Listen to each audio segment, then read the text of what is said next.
എല്ലാവർക്കും നമസ്കാരം. Teachers mentors YouTube ചാനലിന്റെ പുതിയൊരു വീഡിയോയിലേക്ക് എല്ലാവർക്കും സ്വാഗതം. ഇന്ന് ഞാൻ നിങ്ങളുടെ മുന്നിൽ എത്തിയിരിക്കുന്നത് 7ാം ക്ലാസ് അടിസ്ഥാന ശാസ്ത്രം രണ്ടാമത്തെ ചാപ്റ്റർ പ്രകാശവിസ്മയങ്ങളിൽ PSC ചോദിക്കാൻ സാധ്യതയുള്ള ഏറ്റവും പ്രധാനപ്പെട്ട കുറച്ച് ചോദ്യങ്ങളുമായിട്ടാണ്.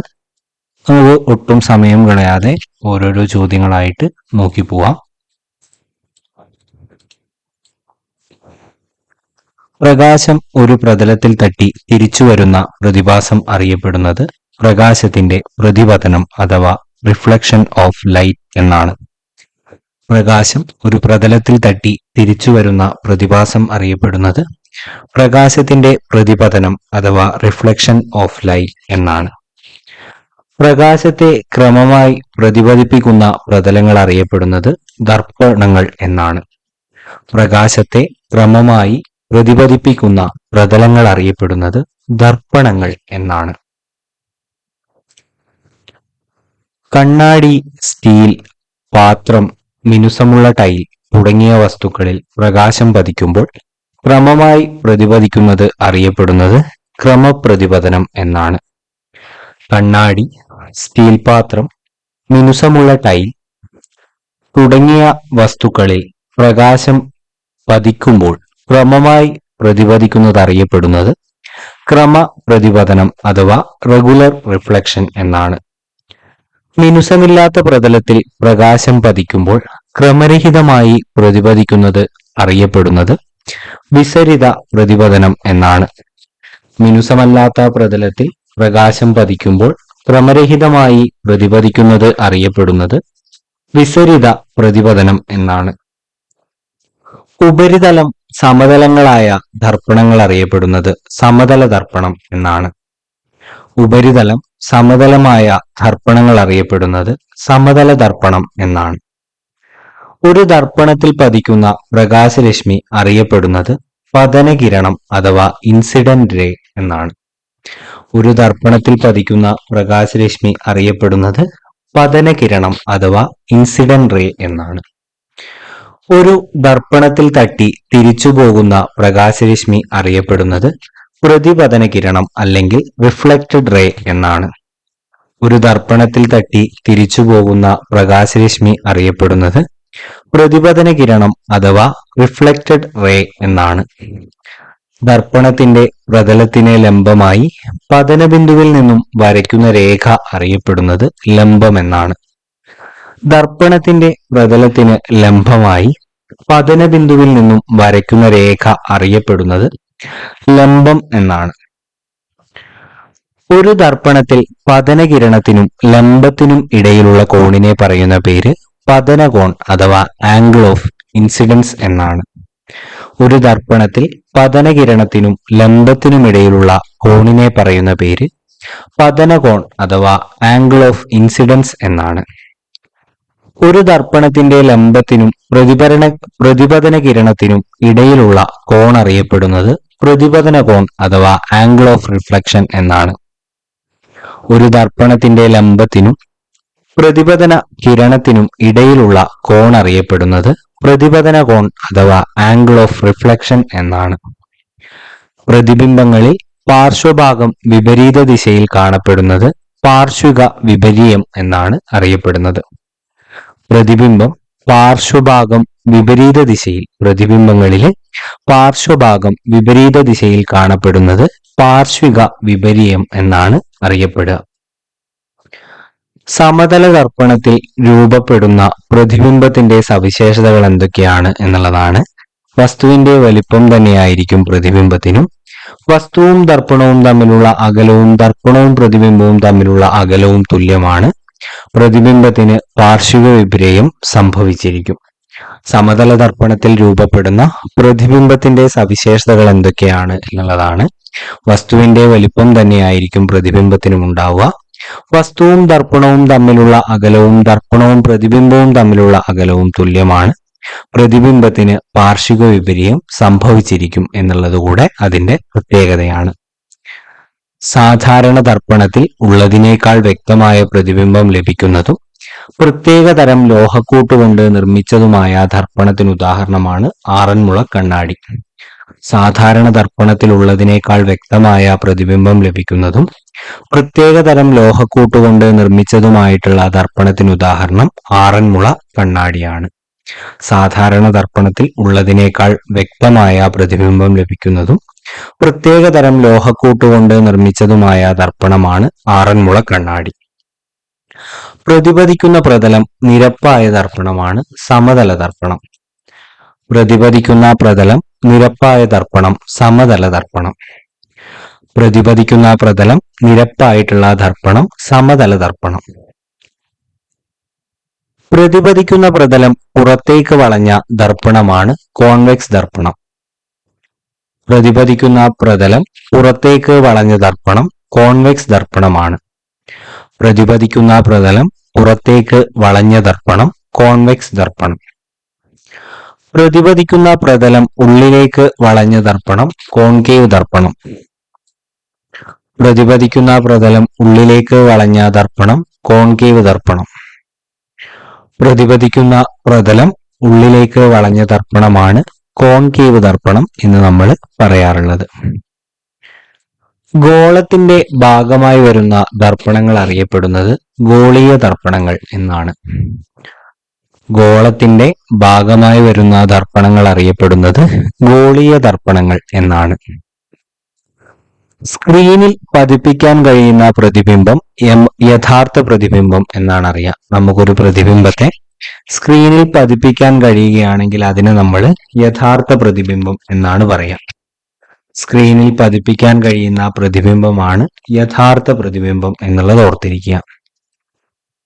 ദർപ്പണത്തിനുള്ളിൽ കാണുന്നതും സ്ക്രീനിൽ പതിപ്പിക്കാൻ കഴിയാത്തതുമായ പ്രതിബിംബത്തെ മിഥ്യാപ്രതിബിംബം എന്ന് പറയുന്നു. ആ ഒരു വ്യത്യാസം കൃത്യമായിട്ട് മനസ്സിലാക്കുക.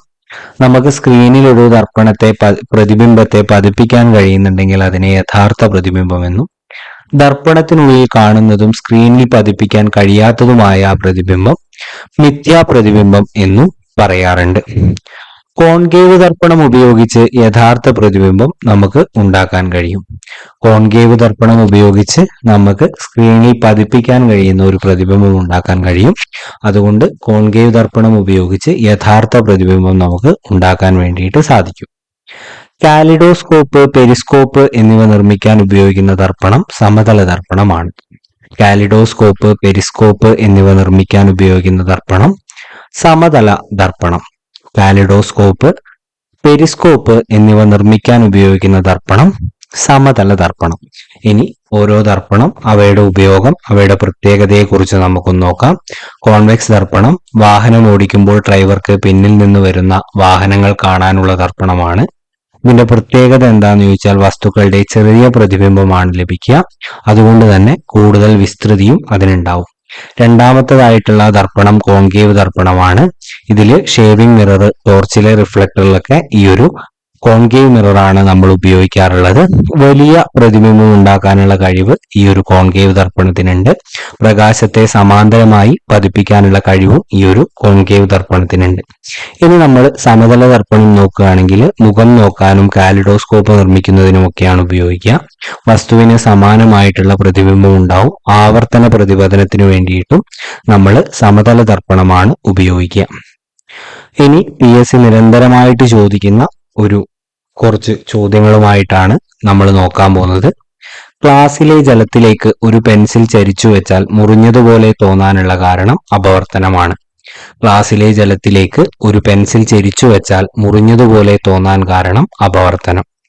വെള്ളം നിറച്ച പാത്രത്തിലിട്ട നാണയം അല്പം ഉയർന്നതുപോലെ തോന്നാൻ കാരണവും അപവർത്തനമാണ്. വെള്ളം നിറച്ച പാത്രത്തിലിട്ട നാണയം അല്പം ഉയർന്നതുപോലെ തോന്നാൻ കാരണവും അപവർത്തനമാണ്. പ്രകാശം ഒരു മാധ്യമത്തിൽ നിന്ന് വ്യത്യസ്തമായ മറ്റൊരു മാധ്യമത്തിലേക്ക് കടക്കുമ്പോൾ അതിന്റെ പാതയ്ക്ക് വ്യതിയാനം സംഭവിക്കുന്നു. പ്രകാശത്തിന്റെ ഈ പ്രതിഭാസത്തിന് പറയുന്ന പേര് അപവർത്തനം എന്നാണ്. പ്രകാശം ഒരു മാധ്യമത്തിൽ നിന്ന് വ്യത്യസ്തമായ മറ്റൊരു മാധ്യമത്തിലേക്ക് കടക്കുമ്പോൾ അതിന്റെ പാതയ്ക്ക് വ്യതിയാനം സംഭവിക്കുന്നു. പ്രകാശത്തിന്റെ ഈ പ്രതിഭാസത്തിന് പറയുന്ന പേര് അപവർത്തനം എന്നാണ്. ഒന്നുകൂടെ പറയാം. പ്രകാശം ഒരു മാധ്യമത്തിൽ നിന്ന് വ്യത്യസ്തമായ മറ്റൊരു മാധ്യമത്തിലേക്ക് കടക്കുമ്പോൾ അതിന്റെ പാതയ്ക്ക് വ്യതിയാനം സംഭവിക്കുന്നു. പ്രകാശത്തിന്റെ ഈ പ്രതിഭാസത്തിന് പറയുന്ന പേര് അപവർത്തനം എന്നാണ്. മധ്യത്തിൽ കനം കൂടിയതും വക്കുകളിൽ കനം കുറഞ്ഞതുമായ ലെൻസിനെ പറയുന്നത് കോൺവെക്സ് ലെൻസ് എന്നാണ്. മധ്യത്തിൽ കനം കൂടിയതും വക്കുകൾ കനം കുറഞ്ഞതുമായ ലെൻസിനെ പറയുന്ന പേര് കോൺവെക്സ് ലെൻസ് എന്നാണ്. മധ്യത്തിൽ കനം കുറഞ്ഞതും വക്കുകൾ കനം കൂടിയതുമായ ലെൻസിനെ കോൺകേവ് ലെൻസ് എന്നാണ് നമ്മൾ പറയാറുള്ളത്. മധ്യത്തിൽ കനം കുറഞ്ഞതും വക്കുകൾ കനം കൂടിയതുമായിട്ടുള്ള ലെൻസിനെ നമ്മൾ കോൺകേവ് ലെൻസ് എന്നാണ് പറയാറുള്ളത്. കോൺവെക്സ് ലെൻസ് അതിലൂടെ കടന്നു പോകുന്ന പ്രകാശരശ്മികളെ പരസ്പരം അടുപ്പിക്കുകയാണ് ചെയ്യുക. കോൺവെക്സ് ലെൻസ് അതിലൂടെ കടന്നു പോകുന്ന പ്രകാശരശ്മികളെ പരസ്പരം അടുപ്പിക്കുന്നു. കോൺകേവ് ലെൻസ് അതിലൂടെ കടന്നു പോകുന്ന പ്രകാശരശ്മികളെ പരസ്പരം അകറ്റുന്നു.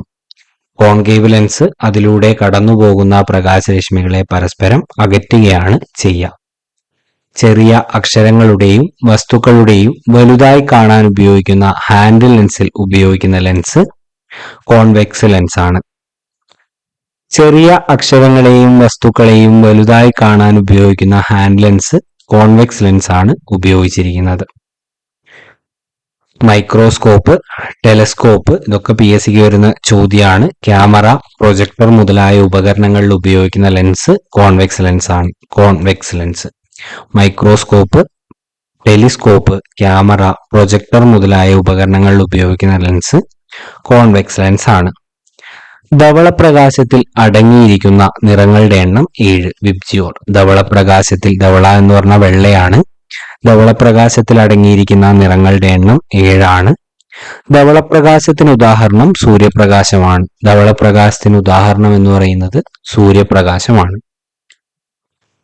ധവളപ്രകാശത്തിൽ അടങ്ങിയിരിക്കുന്ന നിറങ്ങൾ വയലറ്റ് ഉണ്ട്, ഇൻഡിഗോ ഉണ്ട്, നീല ഉണ്ട്, ഗ്രീൻ ഉണ്ട്, യെല്ലോ ഉണ്ട്, ചുവപ്പ് ഉണ്ട്, ഓറഞ്ച് ഉണ്ട്. വിബ്ജിയോർ എന്നുള്ളത് ഓർത്തിരുന്നാൽ മതി, അപ്പൊ തന്നെ അതിൽ കിട്ടും. പ്രകാശം അതിന്റെ ഘടകവർണ്ണങ്ങളായി മാറുന്ന പ്രതിഭാസമാണ് പ്രകീർണനം.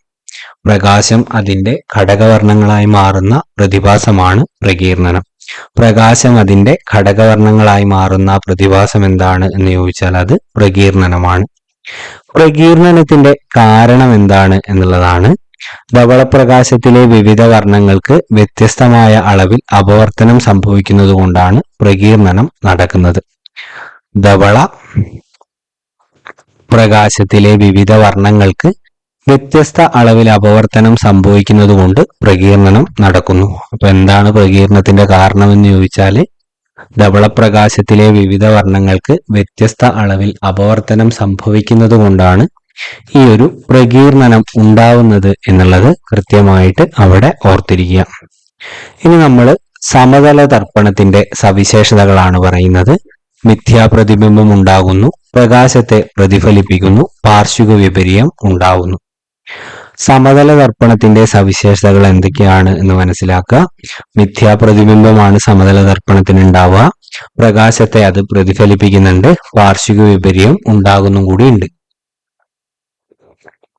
പുരാതന ഗ്രീസിലെ മഹാനായ ശാസ്ത്രജ്ഞനായ ആർക്കിമിഡീസിന്റെ ജീവിതകാലം BC 287 മുതൽ 212 വരെയാണ്. പുരാതന ഗ്രീസിലെ മഹാനായ ശാസ്ത്രജ്ഞനായിട്ടുള്ള ആർക്കിമിഡീസിന്റെ ജീവിതകാലം BC 287 മുതൽ 212 വരെയാണ്.